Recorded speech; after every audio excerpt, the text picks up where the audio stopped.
राज्य सरकार के 2 साल पूर्ण होने पर जिला प्रभारी मंत्री मदन दिलावर ने जोधपुर जिले में हुए विकास कार्यों का विस्तृत रिपोर्ट कार्ड पेश किया। उन्होंने कहा कि सरकार की किसान, महिला, युवा और अंत्योदय केंद्रित नीतियों के चलते जिले में उल्लेखनीय प्रगति हुई है। मंत्री ने कांग्रेस सरकार के दौर की तुलना करते हुए कहा कि पहले किसानों को रात में ही बिजली मिलती थी, जबकि वर्तमान सरकार ने किसानों को दिन में बिजली उपलब्ध करवाने की दिशा में महत्वपूर्ण कदम उठाया है। उन्होंने बताया कि कई जिलों में ये व्यवस्था शुरू हो चुकी है और बाकी जिलों में ये योजना 2027 तक पूरी तरह लागू कर दी जाएगी।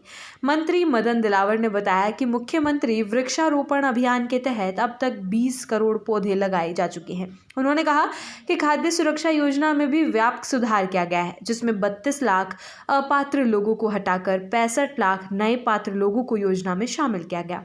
कृषि क्षेत्र में भी 2 वर्षों में कई योजनाओं के माध्यम से किसानों को सहायता दी गई। इस दौरान 2.23 लाख किसानों को मिनीकिट, 3,305 किसानों को तारबंदी सहायता, 1,160 किसानों को कृषि यंत्र और 800 किसानों को खेत तलाई योजना का लाभ मिला। पशुपालन क्षेत्र में भी कई अहम बदलाव उठाए गए।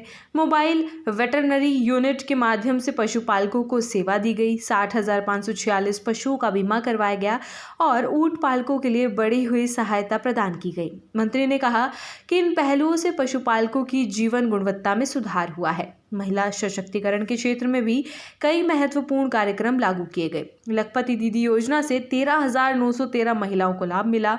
5,605 स्वयं सहायता समूह को सहायता प्रदान की गई, जबकि 31,564 बालिकाएं लाडो योजना के तहत लाभान्वित हुई। युवाओं के लिए अनुप्रति कोचिंग, कौशल प्रशिक्षण, विश्वकर्मा योजना और खेल सुविधाओं में उल्लेखनीय काम किया गया। स्वास्थ्य क्षेत्र में सरकार की ओर से 2.45 लाख आयुष्मान लाभार्थियों को सुविधाएं प्रदान की गई।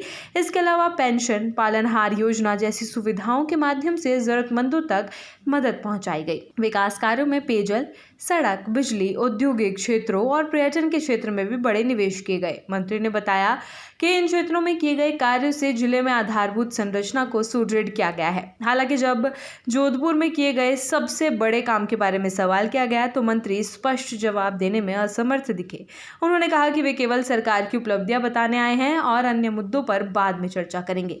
इस दौरान उन्होंने शिक्षा क्षेत्र का उल्लेख करते हुए कहा कि शिक्षा मंत्री पहले कई बार निजी और सरकारी स्कूलों में एक समान ड्रेस लागू करने की बात कह चुके हैं, लेकिन इस पर कोई स्पष्ट जानकारी उन्होंने नहीं दी। सड़कों की स्थिति के बारे में सवाल करने पर मंत्री ने संतोषजनक जवाब नहीं दिया। कई सड़कों की खराब स्थिति के बावजूद ये नहीं बताया गया कि संबंधित धनराशि का उपयोग कहां हुआ। विशेष रूप से बनार रोड की जर्जर स्थिति पर उन्होंने केवल इतना कहा कि अगले 1 साल में सड़क दुरुस्त कर दी जाएगी। कृषि, महिला, युवा, स्वास्थ्य और आधारभूत संरचना क्षेत्रों में किए गए कार्यों को लेकर मंत्री ने विस्तृत आंकड़े पेश किए। उन्होंने कहा कि कृषि क्षेत्र में किसानों को कृषि यंत्र, मिनीकिट और तलाई योजना जैसी सुविधाओं से लाभ पहुंचाया गया। महिला सशक्तिकरण के लिए लखपति दीदी और लाडो योजनाओं के माध्यम से हजारों महिलाओं और बालिकाओं को मदद मिली। पशुपालकों के लिए मोबाइल वेटरनरी यूनिट और बीमा योजना लागू की गई। युवाओं के लिए कौशल विकास और खेल सुविधाओं के कार्यक्रम लागू किए गए। स्वास्थ्य क्षेत्र में आयुष्मान भारत योजना और पेंशन योजनाओं के माध्यम से लाभार्थियों तक सेवाएं पहुंचाई गई। इसके अलावा पेयजल, सड़क, बिजली, औद्योगिक और पर्यटन क्षेत्रों में बड़े निवेश किए गए।